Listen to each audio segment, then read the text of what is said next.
Good evening. My name is Jeffrey Kerosi. Today is 19th of October 2019, and I want to become the leading ambassador of economic and policy analysis in Kenya. So basically, I'm starting a segment which will be aired every single day, and on this segment we will be highlighting or putting a spotlight on public policy analysis, which includes economic policy, public finance management, and many other policies in Kenya. This is what we will be analyzing on this video episode, which will be done every single day. I want to try as much as possible. I know I'm not very consistent, but this is a skill I'm trying to build slowly by slowly, so that I'm able to become a regular host of this episode on a daily basis. And in this case, I will not be focusing so much on complex editing, but I will focus on giving quality content on an everyday basis. From time to time, I will be interviewing public and economic policy analysts in the country as I come across them, and also informing you about some of the emerging new ideas in the field, or recommendations for the government, or also looking at how does public policy affect our lives. This is what I will be doing. I want to give myself a test and see if I can do it for the whole year, 365 days. So this is episode 1 of the public policy analysis episodes. It will be in form of a vlog, so it will be in various settings. Today I'm in an office, tomorrow I might be in the field, probably in a place near you.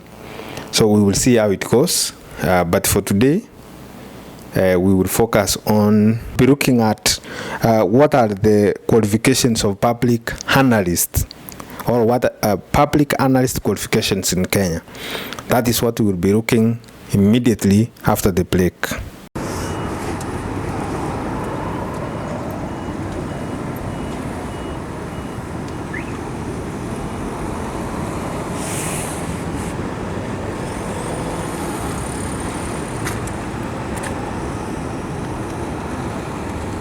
Let us dig deep into what qualifications do you need to work as a policy analyst in Kenya.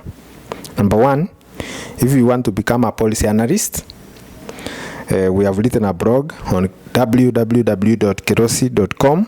The title is Policy Analyst Qualifications in Kenya. So for you to become a policy analyst in Kenya, you must know first what policy analysts do. And basically, policy analysts, their work is to, number 1, to monitor implementation.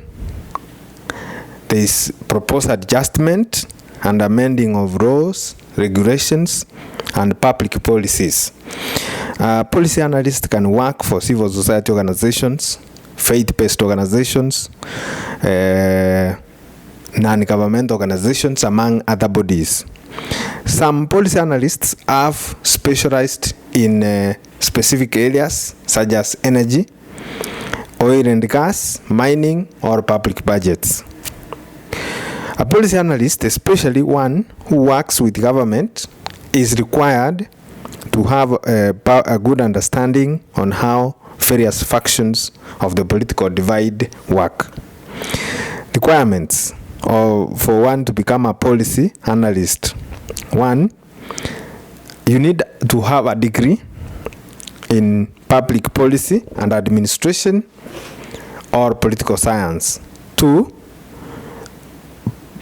policy analyst jobs in Kenya require long hours of work sometimes which are irregular, meaning you can work even overtime, and often regular travel, because you have to travel to the areas which you are investigating.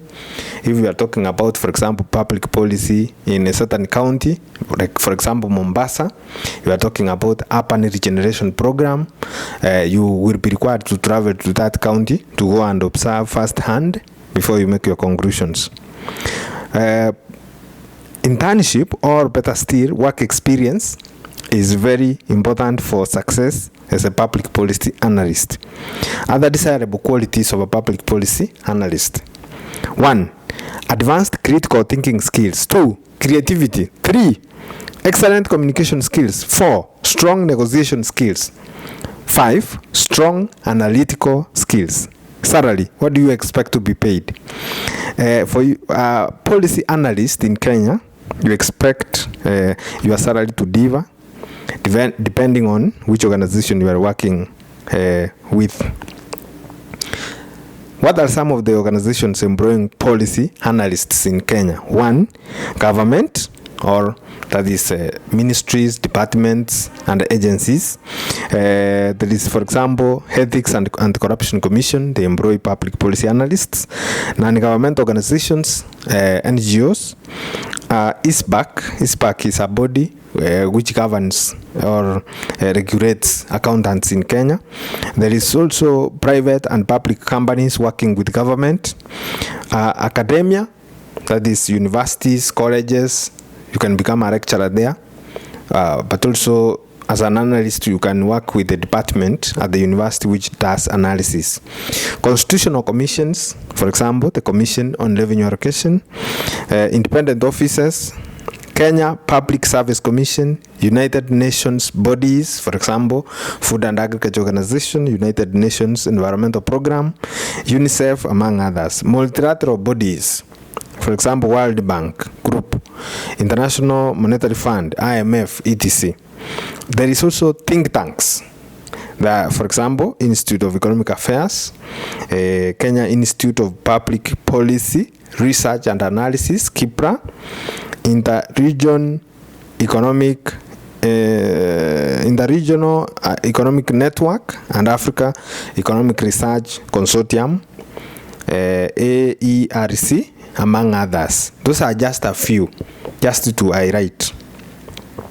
So according to a research by University of Pennsylvania, Kenya is home to the second largest number of think tanks in African continent.